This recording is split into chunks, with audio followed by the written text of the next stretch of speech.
This is very easy to use sheet where if I click on resume fetching,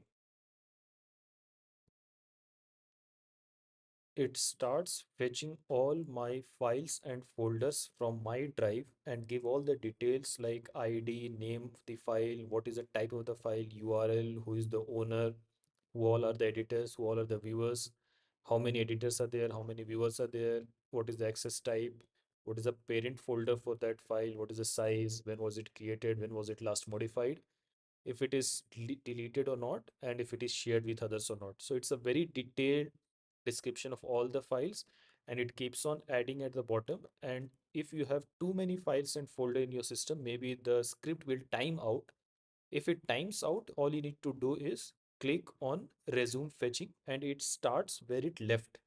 If you want to delete everything and start fresh, then you can click reset and restart fetching fresh. So it will delete all the existing list on the page and starts all the way from the beginning.